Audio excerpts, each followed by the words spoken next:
Welcome, BBCers, to episode number 251 of the Broken by Concept podcast, the number one League of Legends educational and motivational podcast. Curtis, Charlie, myself, we're going to be doing another case study episode, adding to our library of case studies. Now, we always start off with these case studies it's really important for us to talk about the message of these, because these can easily look like, we might be like nitpicking or like bullying the player or whatever. League is hard. That is the message of our podcast. And we really want to sort of humanize the game. We're going to be looking at an Iron 4 player here. And how did this come up on our radar here, Curtis? Yeah, so we were browsing Summoner School, and this was a pretty popular post 6 days ago, titled, I came here a month ago, despairing of ever getting out of Iron 4. You told me to play I'm assuming his 64% win rate champion. He played 50 straight games of queuing up Swain mid, and now he's still in Iron 4.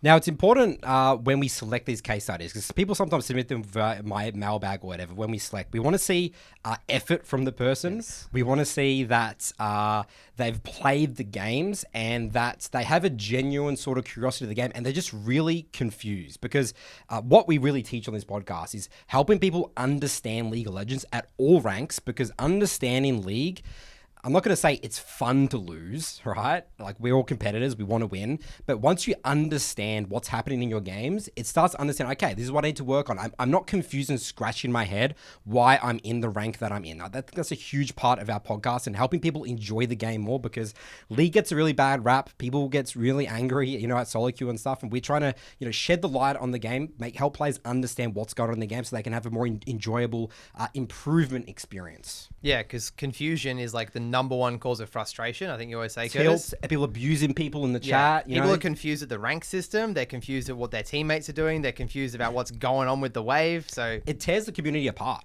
you know?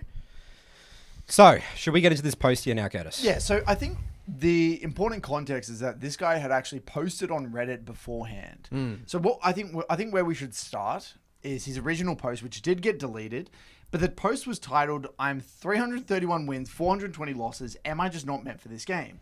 Now, what's interesting is that these were normal games. He actually posted his normal game win rate.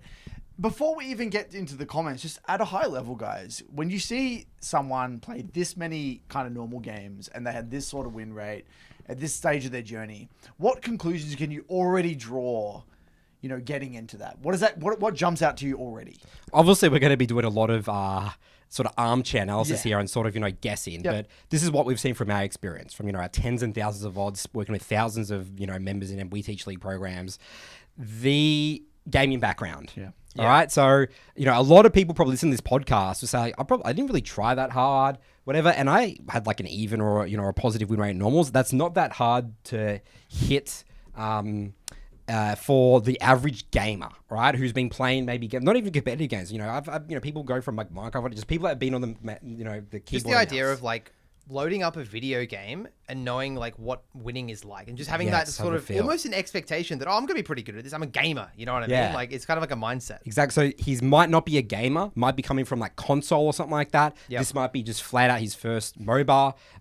He could have played with friends for a lot of that time as well. There are a varying amount of ranks, and like maybe those games weren't super balanced, because normal games, we know as well, aren't a very good indicator of your level of play, right? They're completely random sometimes. Yeah, and I think it's exactly right. So, setting the groundwork here, we already can kind of read between the lines. He probably isn't the most experienced gamer, and that's okay. It's just important, though, to set the kind of the framework here. Now, I just want to read through some of the comments. Now, the reason we're going through the comments of his initial post is because this is the advice that he was able to execute upon. Yes. And then he came back with another post a month later, essentially. So basically, you've got a few kind of comments here. Some people were talking about post your gameplay, which he actually did do in his next one, which is great. Yep. He played 46 ranked games over 16 different champions. So the overwhelming advice from the Reddit community was, you need to pick a role, you need to pick a champion, and you need to kind of basically develop role and champion mastery. And so if you kind of scroll down, you can kind of get a gist of the feedback that he was getting. I love that comment from your brother, Amada. Said, hard to tell without seeing your gameplay. This is a very common one when people come to us. Let's get into the review. Let's get into the details. Really exactly love that comment. I don't see that comment a lot on Reddit. I love that. It's very, very good. And so basically, over these comments, you can kind of read between the lines. This guy was frustrated. He was playing a lot of different champions, was really overwhelmed, probably got a little bit of a reality check of the difficulty of the game. And so basically, he's got all this feedback. And now this is where I think we take it, Charles, into his OPGG. Let's get a bit of context. What has this guy done? Where is he now? What has he done over the past month? So as we can see here, he's got... Look, I wouldn't say it's a gigantic amount of games, but over about a month period, that's pretty solid. What's that? About over 100, 120 or so games. And most importantly, he's got 74 games of Swain. He's doubled down on Swain. Well, this is a huge positive. Number one, I think Swain actually is a very good champion for lower elo brackets. It's not the most simple, but it does have relatively clear reference points, relatively ease of execution.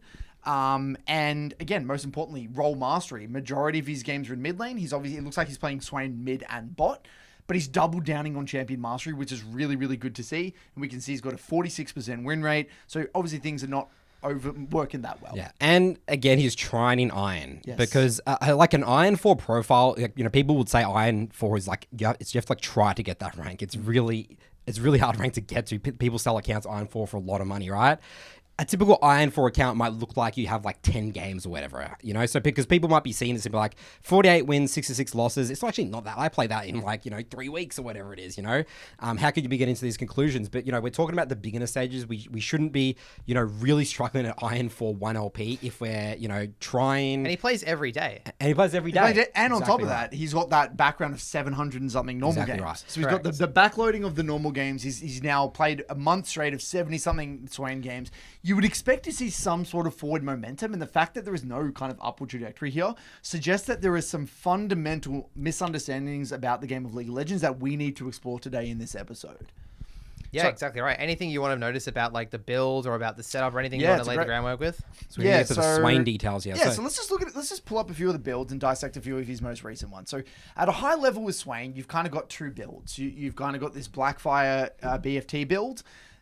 I would say the challenge with BFT first on Swain is that you're a very low range champion. BFT is a very squishy, you're full glass cannon at that stage. So I actually have found a lot of people learning Swain. It's actually not a very beginner friendly build for Swain. Okay. So I don't recommend BFT if you're new to Swain, because if you think about it, you have no gap closer, you have no mobility, you're just a sitting duck. And Swain, you're kind of incentivized to stay in combat, right? So BFT is not like overly intuitive. Now, sure, if you can get to that second, third item, great thumbs up. But the challenge is getting to those items. You've got this other build here, which it looks like he did build in some of these other ones. If you go down, not this one, he's got a few others here where he goes Rylai's. So maybe he's got a Rower and Rylai's. He's got a Rower and Rylai's. I'm not a fan of Rower either. You have no haste. It's way too slow. But there is a build path where you kind of go an early Rylai's and then turn that into there's many different builds. You kind of Rylai's into Fimbulwinter. You've got you can sit on a tier and then go Rylai's, and then you can build like a Liandry's second item. There's a lot of different build paths. I typically recommend like a Rylai's Fimbulwinter. I like that, and then go just max out your damage. You think that's like ease of execution? Ease of execution. You're a little bit tankier, so it's a little bit more forgiving. Yep. You spike nice and early on the one item Rylai's and the 2 item Fimbulwinter. You can create space. It's more intuitive to learn Swain through that lens. It's harder to kill. I feel like that's such an important thing to have. Yeah, just harder to kill. And you can ARAM with it. You can great team fighting with it. So that's kind of the build that I recommend, which is actually, funnily enough, the build that he goes in the VOD that we're about to watch, which is really, really good to see. But yes, this BFT build, I would caution against it. I don't think it's the... Seems like it goes airy with BFT as well a lot of the time. Yeah, airy's fine. I don't mind airy. You can go Conquer airy. It's kind of up to you. That's a 1%er in my opinion. So I want to go back to the initial post on Reddit here. And so do you want to maybe, Charles, you want to read through any highlights here? Yeah, sure. So it looks like you were right. He did play the majority of the games on Swain mid. It looks like his win rate on Swain mid was substantially worse than Swain bot, which is kind of interesting. Again, pretty low sample size, but I think Swain bot can be a bit of a surprise to a lot of people. Like, speaking from my experience coaching bot laners, people generally struggle into majors, especially in the lower ranks. They lose their minds. They don't know what the hell to do, so they get very confused. My biggest takeaway from this is actually what's in the top comment here, Curtis, which is I hate playing as Swain, which is very interesting. Like, this top comment here, he says, But now I hate playing as Swain. If that's truly the case, and you don't think you'll get the fun back, then you should just go back to experimenting with different picks until you find another one you'll click with. Yep. All right. So Charles, let's read the top part here about saying like, okay, I tried the advice you all gave me, which is where people in that other post said, go play Swain. You have a good win rate on it. And he Stick says, to one champ. And no, I'm just as low as I was before, but now I also hate playing as Swain. Should I be approaching this game in an entirely different way? So there's a bit of armchair analysis here, but subconsciously what I find some people can do, and this is actually why I'm a little bit hesitant when it comes to recommending people champions, because there's sort of that lack of accountability. So if Reddit has told me to play like this guy, to play Swain, then you're sort of like subconsciously want to prove them wrong. It's like, okay, I did what you told me. Look at me. I'm belower. Then like genuinely, like that may sound illogical, and this guy even might not realize that himself, but I find that can be a fact where you sort of want to prove that you're special, you're the victim, and the Reddit people are, they're the bullies, right? They're telling you to go play this one champion. So that's that's a potential. Yeah, no, totally. I actually think the same thing with builds. I think it's the same thing with everything. Runes, builds, and champions. If you're not doing what that feels good for you, it's almost like, you know what, I'm going to try and subconsciously prove you wrong. I want to come up with it myself. Like, I want people to come up with it themselves. Like, that's why you see people, right, with some weird-ass builds, but that actually helps them play the champion better. Because those people are often the most excited about the game. Have you guys noticed? And they have something to prove as well, because they want to show people that their build works. That's actually so true, yeah. And this is actually why we, something more broadly, people come into our programs and they say, what should I play? Tell me what my champion pool should be. And I said, well, these are a bunch of options, but ultimately that's a choice that you're going to have to make. I'm here to guide you in terms of what I would, how your champion choice is going to mold your journey, what sort of expectations you could have given your champ choice. But ultimately, you need to pick what you find enjoyable. And so no matter what, past this point for this player, before we even get into the gameplay, he needs to move on from Swain. It's done. The moment you are using the words hate playing your champion, you can come back to it, but your relationship is ruined. Like the way you think about, you have relationships with champions. It comes and goes. Like I've had terrible relationships with Jarvan and Zinzao in the past, but I love Jarvan in some.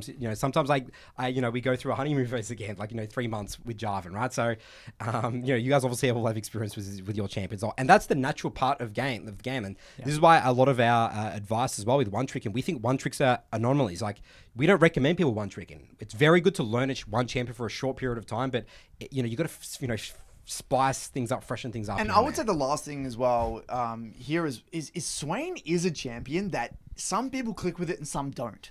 I found in all roles, I'm assuming it's the same. Let's say, Charles, I know you're a massive advocate of MF and Jinx and a lot of these kind of archetypal champs, but Briar for jungle, I feel like Briar is sort of like a Swain. It's just such a unique sort of style compared to that typical archetype of it's it can work for improvement, but there are champs in every role where it's you just may not click with that style of playing. And Swain is that champ where some people kill it, they love it, they think it's great, they get results. Other people just it just doesn't make sense. Ugliest champion. I would say Jhin for bot lane. I think Jhin is so good for getting results, but some people just find it boring. They want to attack quickly. You know what I mean? Maybe this guy wants to play a classic mage in mid lane, so you're not going to They want Swain. more range or something. Yeah, exactly right. So I think it is, that is also, I think, baked in. And that's fine. That's fine. That's good. Exactly. Part of learning League of Legends is learning what you enjoy about League of Legends. So don't just think I like this champion because he's a funny looking bird. There's a reason you don't like Swain, mate. It's probably because he's low range, or he spikes at different times, or he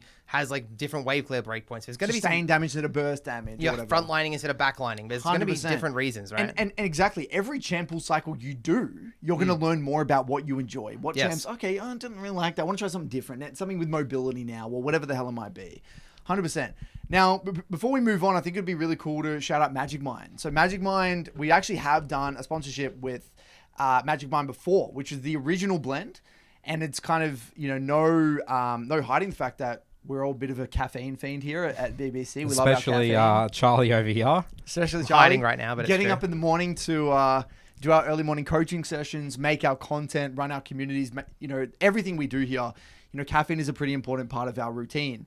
And Magic Mind is basically a health performance drink that gives you more sustained energy throughout the day, whereby you don't get that kind of 2-3 p.m. crash.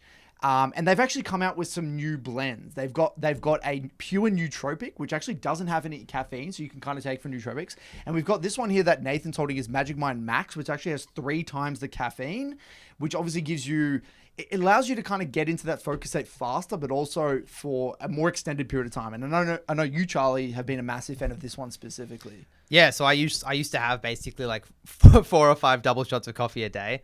Now I just have 1 coffee in the morning, and then I have the Magic Mind and the Max one. The Max one. I have the Max one. And yeah, it's a really good slow release. Like genuinely, like I had it this morning. It's early afternoon now, and I still feel good. I would normally need a coffee at around this time.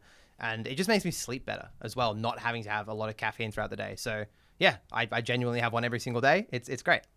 So look, if you guys are interested, there'll be a link below. They're doing a special deal for BBCers, 60% off your subscription. There's also a money back guarantee if you're not happy with your product. Outside of that, give it a go. You'll regret it. I think it's a really, really awesome product. Otherwise, shout out to Magic Mind. Shout out Magic Mind. Moving on. Okay, so back to the psychology of this player, because I love human psychology and I love thinking about how people view the game and people's learning journeys.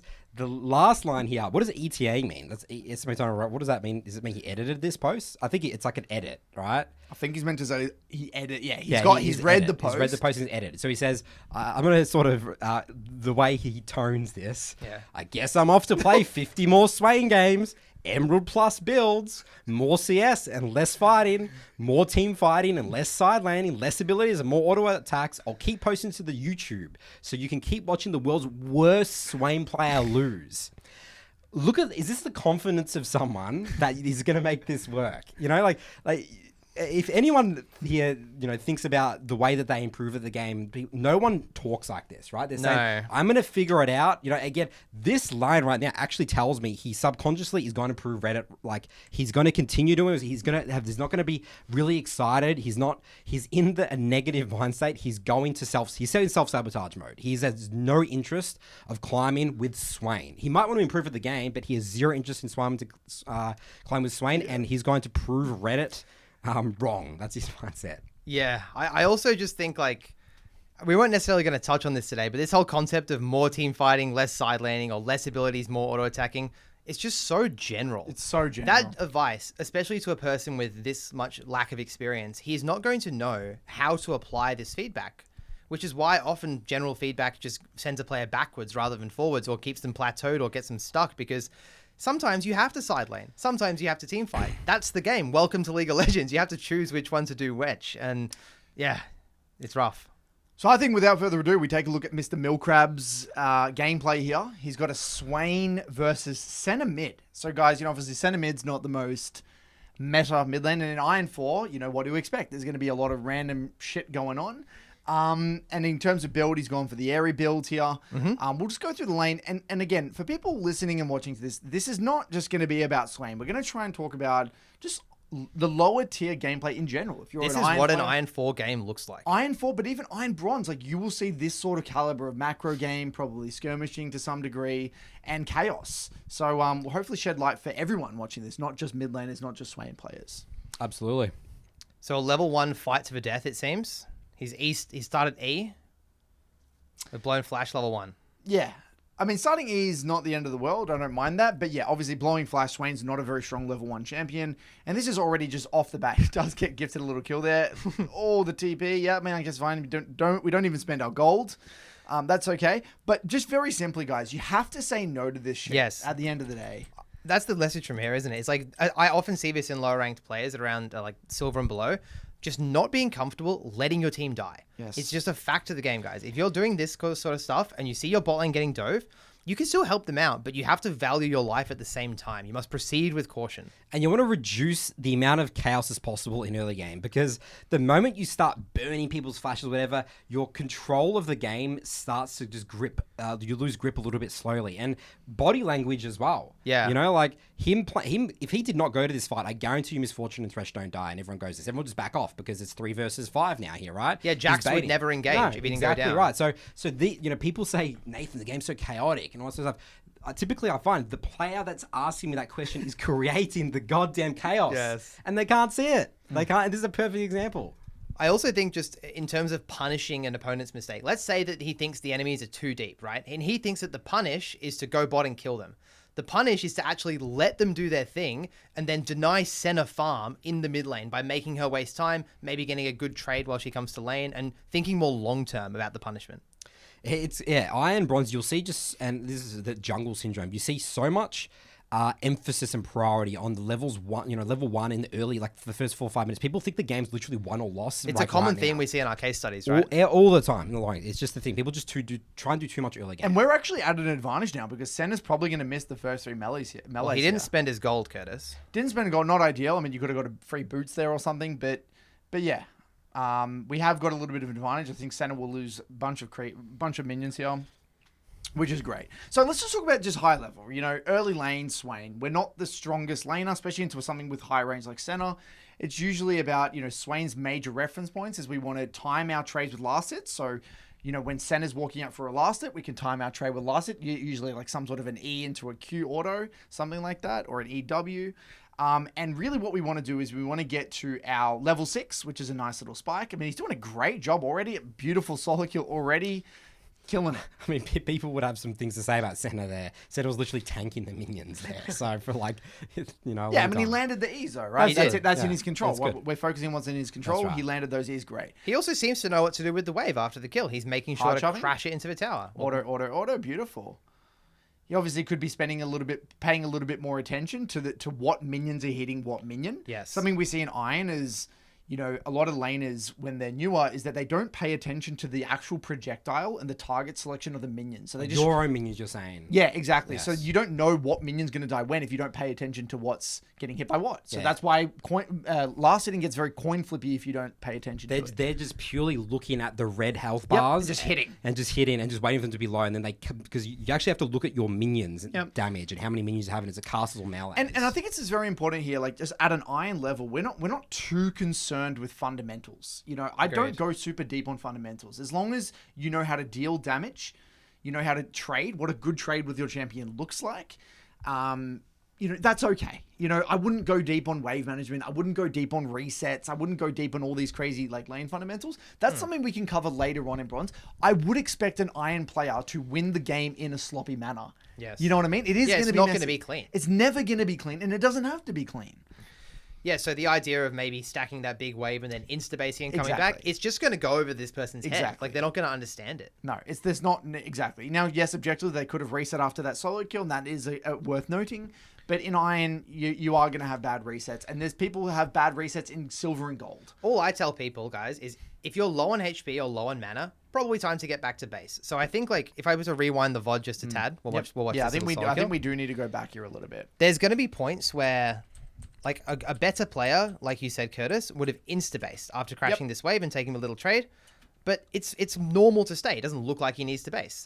So then a better time to base, even if you're going to miss that initial one, would be after you take a poor trade, right? Yep. So just for people that are newer in Iron and even Bronze, you really want to view your resources kind of like you would view fuel in a car. You're out of gas. You're out of gas. You don't want to get to 0 gas and be like, gosh darn it, I'm parked on the side of the road, I'm screwed. You think about, well, I'm getting low on gas. I got to start thinking about going to the gas station, getting some gas. So now what he's done, he's run low. Now he's parked on the side of the car. He parked on the side of the road. He can't do anything. So you would say to this person, just at a high level, I would want you to be a little bit more aware of your mana. Yep. Because that's going to give you the ability to reset. Because then you can, boom, use that little bit of remaining mana. I'll just play the VOD from here. Yep. Like a little bit of remaining mana to then blast the wave and then get a recall. So just his psychology, and I'm asking the question to you guys, is why is he staying? Is the reason because he's got a health potion, he's not valuing his mana? He can't leave the minions because he knows that if he leaves the minions, then he's not going to get the minions. What's the reason here? I would hypothesize it could be one of 2 reasons. Number one is that there are minions on his screen, and he's not thinking about where the minions are going to be. He's thinking about where the minions are. So if there's minions here now and he doesn't CS them, he's going to lose them. The other reason is he might be the kind of player that simply stays in lane until someone dies, which is pretty frequent. I actually see it quite a lot. This guy might never recall. He might just go back to base when he dies, or if he's literally 1 HP, right? So I imagine he's going to base now. Because he can't get the farm. Okay. This is, at least he knows that he can't stay on 1 HP and get the farm. Yeah, so just, so far, one piece of very practical advice would be, okay, when you start to run a little bit low on resources, you need to start contemplating when you're going to get a recall and just maybe try to shove into a reset or find a convenient reset window. It doesn't need to be super clean. Yeah. Just have a crack. And just super high level to zoom out even further, Curtis. Resets are a great reset is where you miss the least amount of minions. That's it. Whatever that means to you, execute on that. But that's your goal when you base is to miss few minions. Yep. This recall was bad because you missed a lot of minions. Yep. You missed like 10 plus. All the minions died to the tower. Exactly right. And so and this is the other thing. Gold doesn't mean shit until you spend it. You can have as much gold as you want. He's probably thinking, maybe I killed this guy. I'm stronger than this guy. But that gold in your inventory hasn't been spent. Right? So you're not actually stronger until you spend it.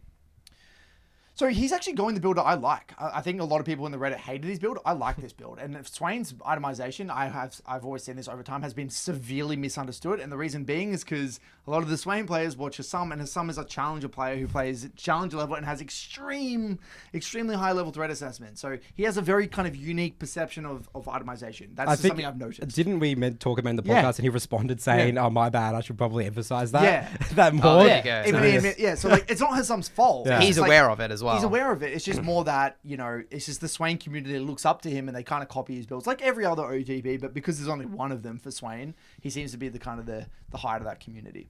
So, okay, so yeah, look, obviously here we could be doing a little bit better job timing those E's with last hits, but I like how he's going up. He's having a crack. He's throwing those Qs out. He's taking okay trades. So this is a great example. That E's never going to land, or it's very low percentage because you're going to wait for Senna to walk up and last hit one of these minions. And that's a Swain trading fundamental. And I think that's actually something that he should really, it's a 20%er that would go a very long way here.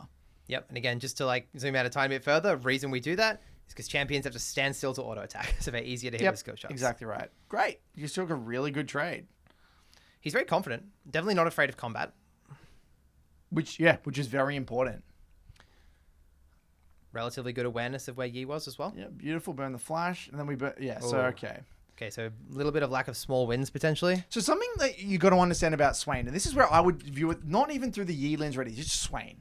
This is the champ. This is where champ specifics come into play. Swain. What does Swain want? Swain, the way you want to view Swain is like you're like this giant immobile machine gun, right? So you got very low mobility, but so therefore you want people to come into you. You're not amazing at the running. Electric fence mindset. Exactly right. It's like Mordekaiser. Same thing with Mordekaiser in top lane. What any junglers that use Udyr is the electric fence. You don't chase. Udyr is so similar. You don't chase. So like sure, if you land the E, great, but if you miss it. You don't just want to waddle at them because you'll never catch them, right? Exactly right. So after this E's done, you've got no way of catching up to the E because you have no mobility. So you're done. The play's done here. Boom, blow flash, no big deal. Because Swain, you wouldn't, you're an electric fence. You can't move. You're slow. Exactly. You want people to come to you and get zapped. Exactly right. Yep. So yeah, just being comfortable taking the flash, understanding your champion's limits, and also viewing this as a win. Like that was great. Yeah, totally. Good play. So tying back to what we said before, we're low on resources. Remember that? So now we need to start contemplating getting back to base so we can replenish our resources. So this is where you've got TP as well, so it's very convenient. Yeah. See, this is where he didn't really understand that he was out of gas in the fight, where he's literally used all his spells. He's got nothing to contribute, and he kept running forward. Like, yeah. Another cool little thing is like champions are cooldowns. That's what I always say. Champions are cooldowns. You don't have ulti. You don't have E. What are you? You're actually nothing at that point. And especially Swain. Swain has that's the thing with Swain. You have high cooldowns. Your W, your E, you got very high cooldowns. So you need to be very cognizant of those. The way you want to view the kit, like I always like, if I'm an Iron, right? Like I always like to explain to clients, like how does the kit function? What is the identity of the kit? You have this R is like this giant circle, which you will get more value when many people around you. But your E grips them in to get them inside your range. And then you got like this Q, which is just like a bit of an extra damage, right? So the kit fundamentally functions with gripping people in, getting that trait, and then taking those extended big team fights with your R. That's what the kit does. Good design, yeah. And it's a good design. It makes sense, right? The kit makes sense, but it has every other kit, it has weaknesses. But I think as well, when you see those errors from before, that shows there's a disconnect. They don't know what the champion Or does. maybe he thinks that's best case scenario, but I have to fight when it's not best case scenario. What people have to understand is if you can't do that, then probably just say no to the fight, Can we quickly go back 10, 15 seconds here? Just asking like why. So why is he missing cannon? Oh, and you're stuff looking here? at the blast setting. Yeah, I was looking at the last. I think So this is just why? somewhat just expected. I know it's expected, but you know, like what? Why? Why are we missing cannon uncontested? Or something? Is So that 'cause people he's- really struggle to last hit minions when they're being focused by a lot of other minions. This cannon is being bolstered by these three. They're all focusing the one cannon. So this cannon is dying rapidly. So on a champion like Swain with no damage, basically, and a pretty average auto attack, it is not easy. So what he should have done, we're going to get really specific, is Yeah. because all the damage is going on to one champion, you should hold your Q for the cannon. Yeah. So hold your Q for the minions that are dying really fast. And then you can auto attack the other ones neat and tidily. So, because cannons are really important minions. You don't want to miss the cannons. So there's the hierarchy of minions. You have your cannon, you have your melees, you have your casters. And saving your abilities helps you guarantee the cannon because it's very hard to, even challenger players can't calculate this perfectly. Sometimes. Normal. Right? Yeah, It's very to normal. miss. You're just like, okay, I'm just going to throw the ability to guarantee it. But you can already see though they're not actually looking again what we mentioned before. They're not looking at which minion is attacking what. And what I always say, there's like a flow to last hitting. There's a rhythm in the lane. You got to like if you just rush to auto attack everything, you're not listening or feeling the rhythm. You're interrupting the rhythm. So you need to sometimes not auto attack. Just take half a second, 2 seconds to assess what's hitting what, then make your decision. Make your I mean, move. that was a perfect example, not to get super granular, but like he hit this wave here. Instead of prepping all these minions and queuing them, he's just queued the wave. And then instead of waiting a second, he's immediately autoed that minion. So it's exactly what you were just talking about. Exactly right. And that's a quick fix. It's honestly a quick fix. It's a more now you know type thing. Yes. Honestly. So, yeah, I mean, right now we have ultimate. I mean, we're not really on our first item. So, Rylai's, again, tying back to just really important things you'd want to know is when does your champion spike? Right? So, I think Rylai's level 11, and then with this build, even 2 items. So, at this stage of the game, we're not that strong. We're really not that strong. It's kind of getting a bit spooky what I was just seeing. I was really worried he was about to roam to top lane. Do you guys see that? He almost ran all the way top, but he didn't do it, which is good. Yep. So it doesn't help that I think his top lane is AFK at this stage of the game, so he probably will come back. Hoping he comes back. And the reason you don't like the roam, Charles, is because there's a fresh wave mid. Yeah, we got to value golden experience. and we don't want to give center free plates. And that's the classic, low elo is that people don't think about the next wave at all. They just think of the wave's completed. Right now, I'm not thinking about the next wave. I'm just going to go start doing something and not thinking about the next wave. Okay, so at this stage, again, we want to continue to time those E's with last hits. And really, what Swain is really good at is just fighting with your jungler, fighting in river, 2v2s, 3v3s. That's what we love. We're not crazy strong in the lane. We're not a strong laner. Why? Because we have relatively low range. So we end up missing our E and see how we go in. Now, this here is, again, where you can tell how he's not correctly interpreting Swain's identity. We're too close to the tower. We can't take the extended trade. We missed our only form of CC, which is our E. And if you don't have that E, how are you going to lock him in place? They're just going to run out of your ultimate, so you won't be able to get the extended damage. So this is the thing. If you're going to climb through Iron, this goes to everyone. You have to be able to answer these questions. What are my champion strengths? How does my champion like to fight? When is he strong and when is he weak? You have to answer those questions. And that's why you're saying those questions are more important than fundamentals, because if you don't know that, everything falls apart. Because that mistake there is borderline just common sense when you understand what your champion's strengths and weaknesses actually are. Because this guy can land abilities. His clicking is not bad. He's actually doing an okay job considering the circumstance. Yeah, and just like kind of high level, just viewing your E as a trigger for your R and building that habit. You don't have to necessarily intricately know, is it the best E, is it the worst E? Just know that you only R if land E. Yeah, exactly right. Kind of simplify it. Exactly right. So this would be an excellent reset window here. We've got low resources. Beautiful. Excellent. And on a cannon, would you do a bonus? I wouldn't even really cover that in Iron. I don't think you bonus knows that. there. That's okay. Really good. I think, yeah, he's And got he's got perfect goal Rylai's. value as well. Perfect. Stars have aligned. Look at Stars that. have aligned. We love it. So this is where we're rock and rolling. We're at our Rylai's. We're bordering level 9. We've got our ultimate coming back up in 10 seconds, and now we're thinking, okay, if there's a fight in the river or something like that, I'm with my jungler. I'm rock and rolling. Now, would you expect an Iron player to kind of proactively look for fights, or is it more reactive at this stage? React is fine. Yep. You don't even need to be thinking about neutrals. You don't even need to be thinking about anything really outside of where's my team roughly, and again, am I at my key spikes, and how do I want to fight? Do I have my cooldowns? We need to go back 20 seconds, Charles. The fact that he's even looking for this roam here is demonstrating again his view of the game, where he's not thinking about you need minions first and then you sort of shove. He's sort of just ditching his wave. He's got a Jana Misfortune. Where's the setup? So, I like that he didn't go for the roam, but you see the fact that he's even considering the roam is thinking maybe he thinks I need to do this to impact the map. It's 4 and 9, right? Like I need to go do some crazy things. So could be the case. Yeah. Could be the case there, right? Like when I see where people were roaming. He missed all 6 of those minions. Yeah, so the CS thing is definitely a 20%er, like we covered. That specific feedback we gave, I think, would be very valuable. And people will say, why aren't you talking about warding? Well, warding, people don't gank mid in Iron. Yeah, they He actually did place wards earlier. I didn't bring it up because it's not important, but he shoved a wave and placed 2 wards in the river. He did actually do it earlier, but it's just not really an area of the gameplay that I would want this person to direct their attention towards. Yeah. Their mental stack is incredibly limited. It's a precious resource here. That's actually something important to bring up while we watch this kind of stale period. Is there's a lot of stuff happening on the screen, guys, that we're not saying. Yes. Because it's not that we're not seeing it, we're just not deeming it as important. That is the art of coaching, what a lot of people don't understand. Any high elo player can tell you, do this here. And spend 2 hours on this VOD. And spend 2 hours on the VOD. It's not about that. It's about reducing. It's not about... Yes. It's about... signal versus noise. Signal versus noise. We're just trying to cut all the fats. You get the juicy meat only. Yeah. It's like I guess similar to League. It's about doing less. A good coach knows what not to say. Yes. So just yapping. So quite honestly, like I don't mind what he did here. Like if we go back, like I like the second part on midwave. I think there might be something to say about this initial part, Curtis, before you get into the mid fight. Yeah. This is just a case of like. Just you have to just reflect on this kind of thing. Like it's just pure threat assessment. Like, do you know what Yi does? Maybe he doesn't know what Yi does. Maybe he didn't know how close Senna was. Maybe he doesn't understand how tanky he is. Maybe he doesn't understand that as the electric friends that Swain is, it's actually good to let people come into you at times. What feedback would you give? Yeah, I mean, it's like you don't know what you don't know. Like it's good to let Yi go on you. Yeah. And die, or find out what he can do before you just flash. You just flash without taking any damage. You know. It's not a very at least flash an ability or something. Flash like a Senna.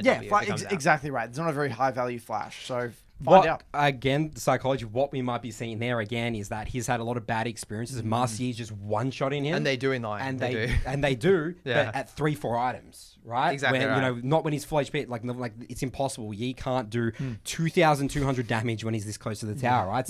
So people have very rigid views of the game. They apply what this champion did at this stage of the game. That applies at every stage of the game. I see that a lot, especially in every game as well. in every game. And at literally from minute 1 to 30, he thinks that Yi runs around and which pentakills everyone. Like no joke, that's literally what players think.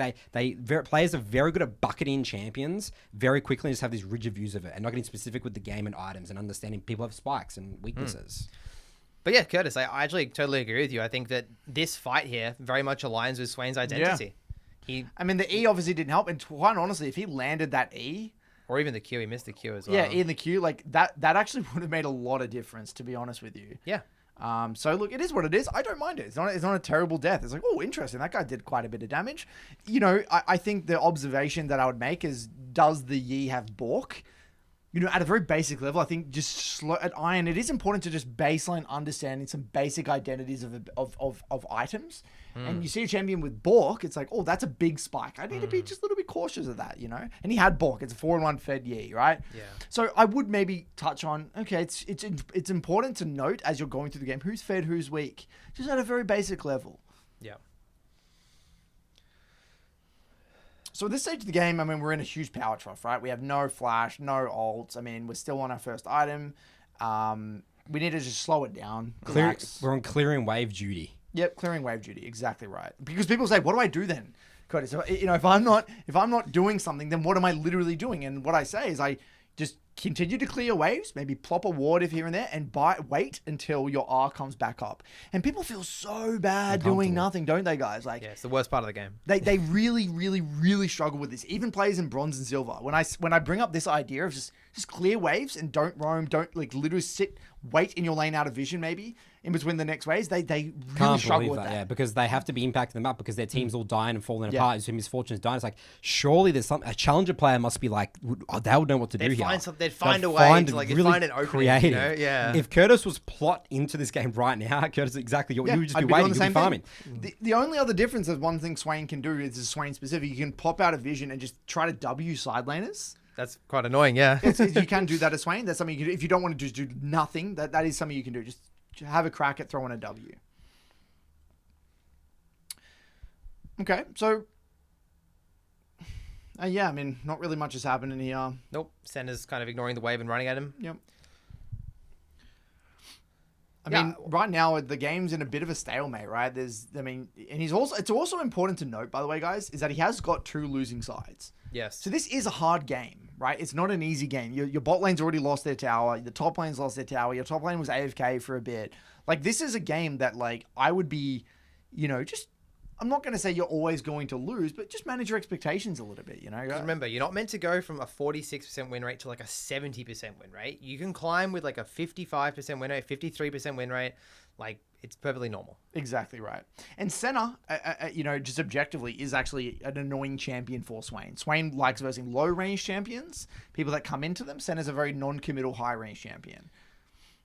Yeah, not to touch on it too much, but Senna's actually quite strong at the moment as well, in my opinion. After the recent buffs, like farming Senna, pretty good. Cool, so his bot lane has swapped mid in this situation. They've opened the bot T2 tower, so maybe some adaptation needs to be done now in terms of covering the wave, but I wouldn't necessarily expect that.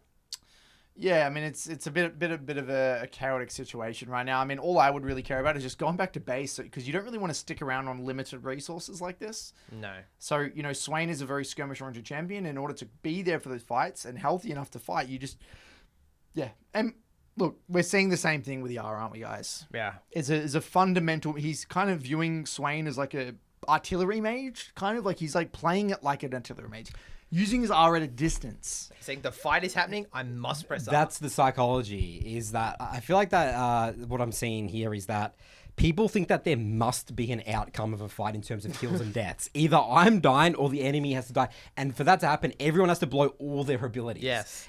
Like, you just have to. Apparently, like, that's the way the game works. I think that's it's what I'm sort of seeing or feeling. Yeah, it's like what you always say. They come on the mid wave, everyone uses all their abilities, one team win, one team loses, then we all go back to base and do it again. That's right. But even if they miss the abilities or completely, because I'm sure this player knows that that's going to be, or has a feeling it's going to be a bad ult, but I think it's easy for maybe people to justify, because like, well, a fight happened, I needed to blow my R. Yeah, they feel they need to contribute. That's the contribution. Yeah. Exactly right. And you know what, as I'm going through this, what I'm really hearing, I'm kind of thinking is like some of the feedback that he was getting in the updated Reddit post was like, what do you say? Auto attack more, team fight more, side lane less. Side lane less. That was like kind of the feedback, right? That he was getting. And so far, we're 16, 17 minutes into the game. None of those would be the feedback. Because no one told him how to play Swain. Yeah, nothing was about nothing Swain. about Swain. It was about builds, if anything. There's nothing to do with builds here. Whether he was going BFT, Rylays, Ludens, Malignants, it doesn't actually even matter. He needs to work on ult usage, threat assessment, E usage. Timing E's with last hits. Yeah. And specifically, if we're going to really talk about CS, really paying attention to which minion is dying by what minion. And then if he could be a little bit more cognizant of his resources. Yep. If you're getting a little bit low, like you're running out of gas, start to press the B button. So like, I think like, notice how like the feedback we've given is either tied directly to champ specifics or like very, very specific game advice. Mm-hmm. And this is great. This is exactly what Swain wants. We've got a little bit of a team fight here. I mean, obviously we're just really far behind. We're having a crack, but Jax comes in. This is awesome. Swain loves this. As you get, this is why I like Swain in this elo bracket. We got ARAMs. Think about just what happened. I mean, bit of a crazy flash, but does stay in combat. And that's why I like Rylays, by the way. You slow everyone so you keep them in combat so you can stay and fight. Look at that. So he's actually unintentionally fighting on one of Swain's biggest power spikes, which is the level 11 ult. Level 11 right? with Rylays, yeah. Very big. So yeah, what I would say to an Iron player, right? Reflect on this. Why did that fight feel good? Why was that awesome? Like, let's go back into it. Let's literally break it down. Why did this fight feel good? Well, people are running into him, right? He's not having to extend. He's not having to flash onto the back line. Exactly. He just spent his gold. He's full resources. Yeah. He's got his ulti. He's got his flash. Like, come on. Like it when you break it down into its like subcomponents, it does make a bit more sense as to why this is a good fight. It's like the Swain saying, I just did the complete opposite what I've just been doing for the last 16, 17 minutes, and it's worked. This felt awesome. Yeah. So let's try and replicate that as much as possible. But here's the thing, Nathan. to go from fighting badly to fighting well, it's not about making your bad fights look good. It's about saying no to the bad fights. That's what it is. It's improvement by subtraction, what I was talking about last week. It's like, you just need to say no to a lot more fights and only say yes to fights that make sense. It's understanding the conditions, what makes a good fight for your champion. Yes. This is ticking every reference point. Because everything that happened in all the fights so far, it was predetermined. Yeah. The fight was always going to no matter go what this he way. would do. Exactly. Right. It's not actually execution based once you see multiple It's just champions. the champion. Exactly. Yeah. And like you said earlier, Curtis, he's good at landing Qs. He's relatively good at landing E's in the fight. He knows how to deal damage on someone. Yeah. He walks forward to make sure he gets all the R as much as, I like it. And quite honestly, like this is why I like Swain in this Elo break. If this guy could tighten up those resets, some of those last sets, time some of those E's with, with trades, I mean, he would be popping. People will be gifting him kills in the mid game. It'll be Absolutely. so simple because everyone just runs at each other, Oh, and losing an inhib like this means nothing, guys. Means Whatever. absolutely nothing. Like maybe he could have based to defend it, but it's not going to be a game winning or losing decision. Yep. And now we've got a lot of gold, so we need to go back to base and spend that gold because gold doesn't mean shit until you spend it. And also, most importantly, tying back to reference points, we don't have R again. If we don't have R, no fight. No R, no fight. Really simple rule. Yep. So it's a period of downtime because we don't have ult. The best thing you can do in a period of downtime is stay out of trouble and base if possible. Yep. Run away from the enemy. Run. So danger pinging this dragon would be a really helpful thing to do, but that's pretty hard to do, but that would be great. So notice how, again, it's really tying into, I see an enemy, there's a person in front of me, I got to fight them. Maybe a little bit of rigidity around staying mid as well, Curtis. Like, I think that he could have maybe paid a tiny bit more attention to what Mundo's doing top in this moment and being there just to defend. It would have helped a little bit. I don't think that's too tricky to notice when someone's like sieging a side lane tower. Yeah. Yep. Potentially be a little bit more aware of the map state, be a little bit more flexible. Okay, I'm glad he doesn't go in there because his team was not anywhere near him. Nice. And he didn't burn his ults. Really good. So, he sort of knew that he was not going to die there compared to the Yi. It's like a 180 with the... Maybe he knows more about Zeri. Yeah. Or Yeah, again, potentially. that narrative around Yi. Yi, he's like a nightmare. It's like a nightmare champion for him. Oh, it looks like he thought that you could maybe proc your R off the Rift Herald, but they are running in, which is Yeah. good. I mean, they're kind of close range. I mean, he's playing this fight with, 2k gold in his back pocket. Boom, no. I mean, but just think about that for a second. He literally stayed with no mana, 2,000 gold, and he still managed to win the fight. Yeah. Pure champ identity. Champ, this is what I meant. Dude, look how sick that animation is on the window. So it's Alois bashing his head on the top Yeah, tower. what the hell? That's crazy.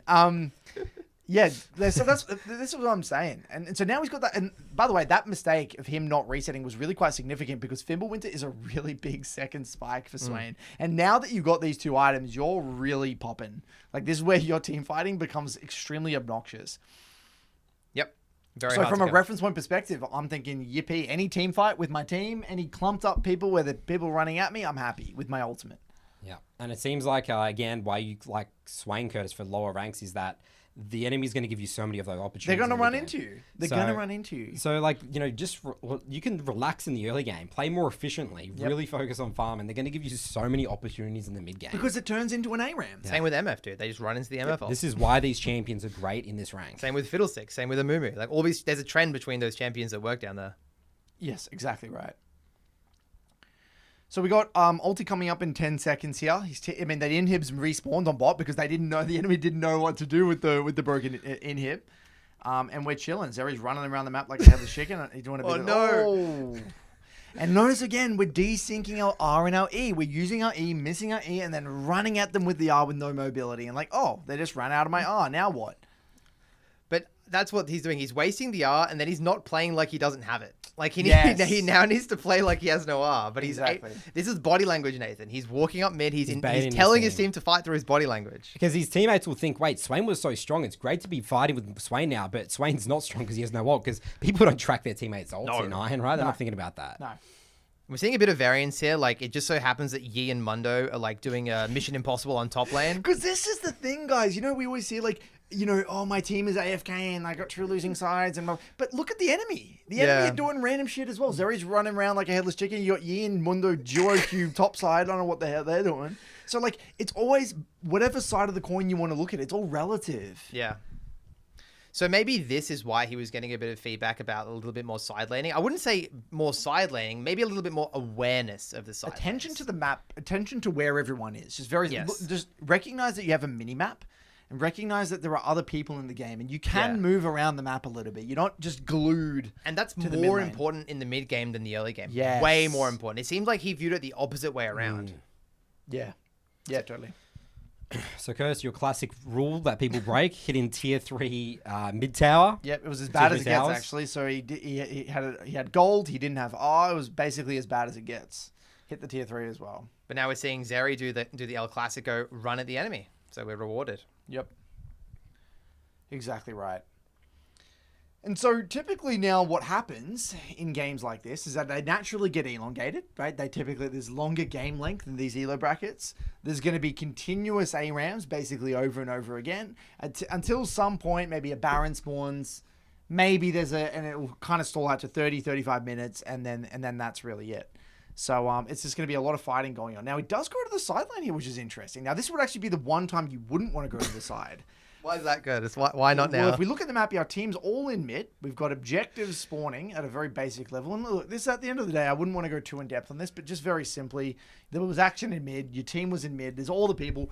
Look at the map and the icons as a rough gauge of where the action is going to be. And we don't want to be pushing up here by ourselves on the other side of the map when our team is very, very far away. So let's zoom out on psychology. Why did he do this, right? I'm gonna take a stab in the dark. Yep. Let's keep armchair analysts. We can be armchair analysts as much as we We want. talk to these people like this every day. So I think he did this because on the previous mid wave, he had to fight for farm, and he didn't get it. The Fiora was on the mid wave with him, trying to CS the minions. He was like, "Oh, I want these minions, and Fiora's taking them from me. I need to go somewhere to get my own minions." Okay. So what he's doing is he's viewing the mid game as like a resource allocation part of the game, resource gathering part of the game rather, where he needs to run around and get gold instead of grouping with his team. And I see this a lot, especially from AD carries. I see. Okay. So he wants farm. That's simply what it is. He's not going to pressure. He doesn't know about pushing up or hitting tower. That's not his goal at all. He just wants the wave. I mean, look at the map state 30 seconds ago. You know, you guys' advice was saying, you know, it's really important to be, you know, not dying here. But, like, this is just death, like, insta-death. Like, again, I think it's because his mental stack has just been, I am just here to just get resources. I don't care about the map state at all. You know, there's obviously no map awareness here. I mean, he's just dead here, right? Like, the enemy team's all running into bot river, and he's showing on the map, but his team's all in base, right? He has no towers. I mean, this has been a thing throughout the entire game, right? You can tell he doesn't really understand the map movement aspect of League, I think. Yep. And that's okay. Like, you know, it's okay. What this player needs to do is just literally say, I'm going here because. Correct. And if you can complete that sentence, I'm going bot because, and there's some thought there, then you will figure it out eventually. The last thing you want to do though is like, I'm going bot because I don't know. You know, there was no thought. That's the problem. Swain looks insanely Look broken. at Swain. Broken. Look at That's Swain. insanity. Every other champion there is dead there, by the way. The fact It's that not he even doesn't close. die there and he may win this fight is psychotic. Yeah. He's still popping his... Look at that eye. I can't believe this, what I'm witnessing. I wonder what Swain's win rate is in iron and bronze. 100. I don't know, actually. I don't know. I think He's a lot... full HP. That's awesome. I think... I mean, I always... very, very few people take me up on Swain. Okay. People don't like the feel of Swain. Yeah, because it's boring. Yeah. It's boring. Yeah. It's rigid. It doesn't have... But it is effective. You can't... It's extremely effective. And people as well, like, I think when they play Swain in lower elos, they don't like it because you just... I think people just don't play around the R cooldown. Yeah. They try to do much. And they chase. They chase. Exactly right. It's just that simple. It's not Yeah, intuitive. correct. So yeah, again, we've kind of solved it quite a lot for this guy. But just if he internalized what Swain was really good at and played more towards it, he would never do things like flash away, because he would know that it's great to be chased. Like, you need to actually trick yourself into thinking, okay, the enemies are running at me, bring it on. That's the mindset. Have a go. Which is actually, it's completely understandable to empathize a little bit why he isn't doing that, because he's outnumbered. People are running at him. That's scary, you know. Like, he's acting in a very normal way. Yeah, totally. If you're viewing Swain as just another mid laner. If you're viewing it like a traditional mage, Exactly. 100%. And that's actually, I love that point, Charles, because I think at a lot of these fights he has tried to view Swain like a traditional mage in that sense, and it isn't. It's a battle mage. You know, it's actually a very different archetype to that of like a Victor or you're an Annie or something. So yeah, awesome fight. We'll skip Yep, through a this is little pretty bit. straightforward. And you know, just very simply, you know, you've won a fight, you got a bit of gold. You know, I'd start to be contemplating getting a recall. So there's 2 reasons you recall: you're sitting on a lot of gold, or you don't have many resources. So just have a think about it. He needs to just reflect on that a little bit, play around with those concepts. Yep. You win more fights this way. Yep. It's all about winning fights. And so, you know, what we're seeing here, what I'm concerned about is him staying on the map, which is what he's done again and again and again, and him not having R, he could get himself into a bit of a pickle here if he continues to shove up. And he does. He's gone for the tier 2. He's gone for the home run. Whole enemy team is respawned. I wonder what's going to happen now. Yeah. So he doesn't have R this time, so we don't have that invincible ability. Okay. Wow. Beautiful. Great. Really, really, really good. So we are taking a base. Very good. And so, you know, what we want to do now at this stage is go run up mid. Your team's in mid. Just go run up mid again and go for some more fights. Probably okay. So this is good. I love this. Good. I mean, his camera panning surprise. He's one note. I haven't seen this actually. His camera panning is really good. His camera control is exceptional. Like this is high level camera control. He has no problem with fixed camera at all. He's able to move his camera throughout the fight. That's true. This is actually higher level camera control that I see sometimes with gold and platinum players. To be honest with you, this is very high level camera control. Yeah, and I think that showed because like when Yi was around mid lane or when even Jax was around mid lane, he was aware of it. So he is seeing stuff on his screen. Yeah, it's just not stuff that's not on his screen is what he's not seeing. And we see the same thing with the R there a little bit. But look, I like the ARAM. I like he's having a crack. Again, doesn't have R, but looks a man advantage. Mundo's dead, so Yep. See what we can do. He's obviously a bit of a nuisance here. Oh. Yeah, so look, if we'd been a little bit more careful with our R before, then arguably could have been a quick ace into a Baron, but you know, that's okay. Now we've got 3 items. We're rock and rolling. We're very, very, very strong. And this is where I think Swain is like maximally strong. Like your 2 items, your 3 items, like this is where you're going to win every fight. Then Swain starts to dwindle a little bit on that 4th, 5th, 6th, but that's okay. Oh, I hate what he just typed. Yeah, it's a confidence. Ooh. It's really a confidence, I think, issue. So let's just highlight. Let's just go That's back. what What did he happened say here? Let's highlight this one. So he typed in the chat here, sorry, I'm not very good. Just, you know, beating himself up here, very low confidence. You know, this is going back to the Reddit post, you know, when I was mentioning before he got into this VOD. I don't think he has much faith in himself. No, you're playing fine. Like there's some tweaks here and there, but come on, like. Well, I don't think it's about like, you know, even if we told him, you know, we think about you're the playing gameplay. fine. Yeah, it's not about the gameplay. I think that maybe he's just a potentially low confidence.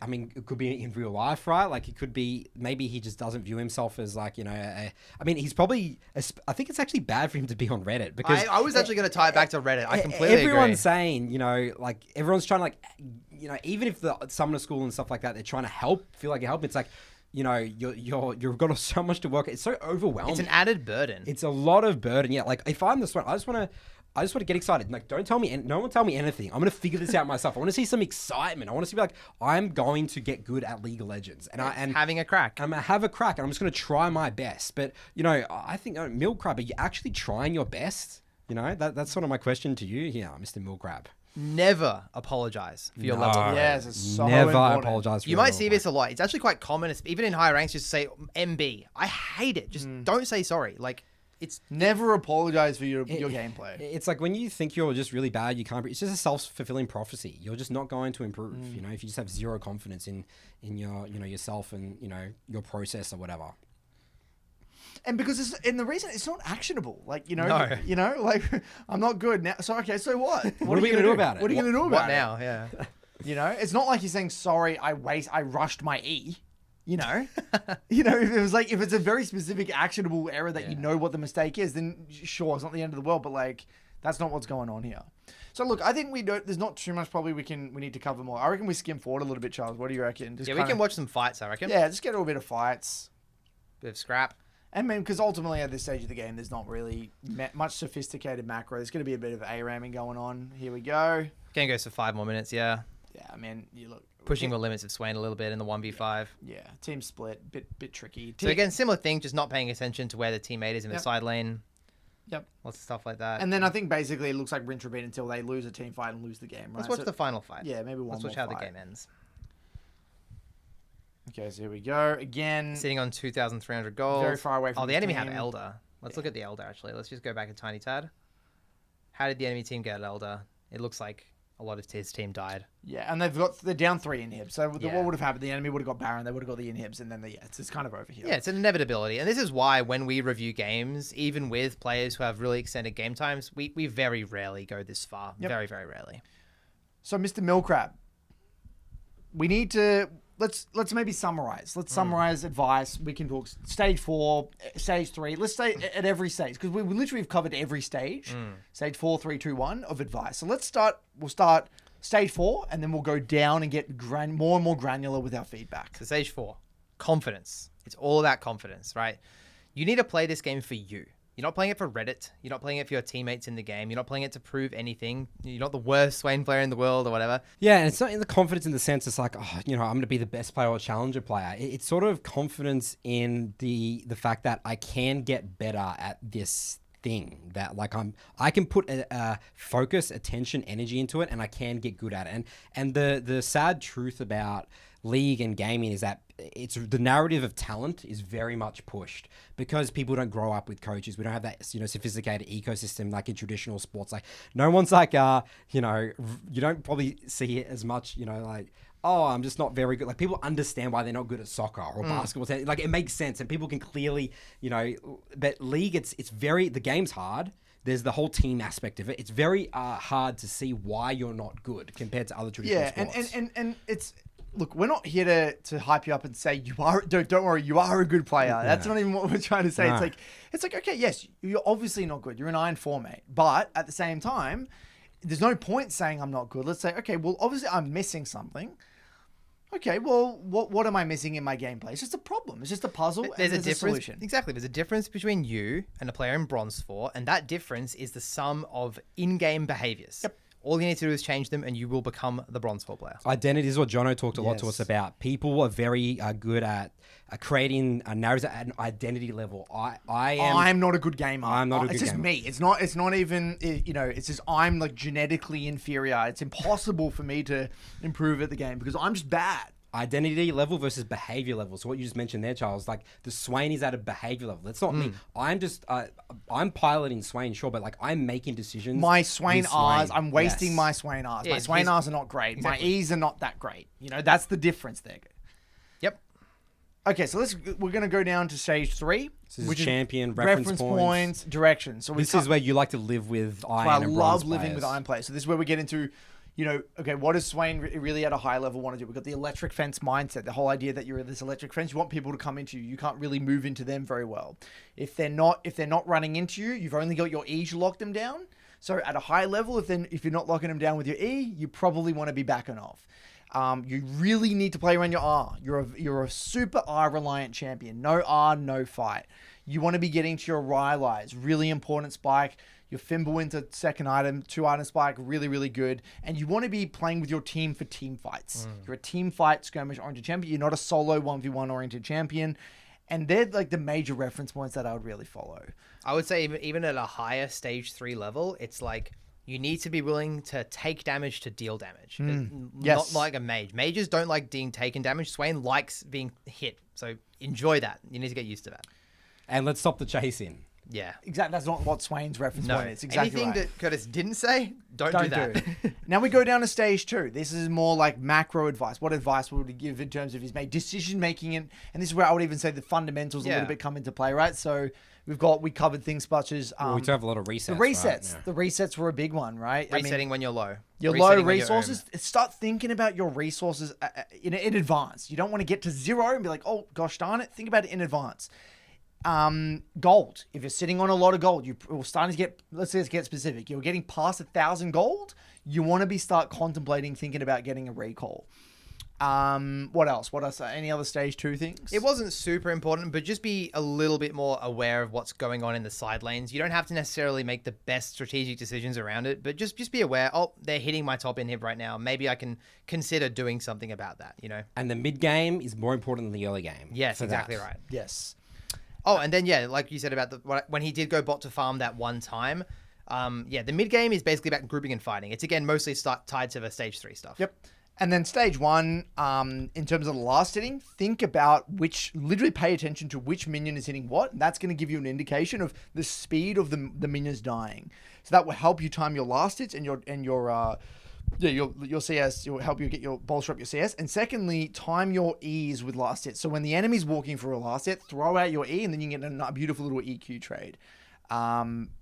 Outside of that, I think E leads to your ult as well. Yep, E and R are connected. Yeah. If you miss your E, no R for the most part, unless they're running into you. Yep. And that's really it. Like, I think that's plenty to work on. If you can execute on that, holy moly, you're going to be steamrolling to bronze in no time. Anything else you'd want to cover from this one? I reckon we can just jump into some school stuff, because if you do have any other questions about Swain or about improving at the game and you want some more feedback, obviously you're getting some help in the Summoner School community at the moment, but we have our own We Teach League community. It's free to join. Got a community here with people asking a lot of high quality questions about the game, a lot of newer players in here as well, getting used to how to improve at different aspects of the game. We've also got some free courses in the classroom, climbing masterclass, champion masterclass. This will be really useful for you, especially if you're new to understanding the rank system. And we've also got some tier lists. Probably not super important for you at this stage, but we do have tier lists for all ranks for anybody else. And yeah, free to join. Links in the description. Check it out. That's it for another official Broken by Concept case study episode. We'll see you guys next week.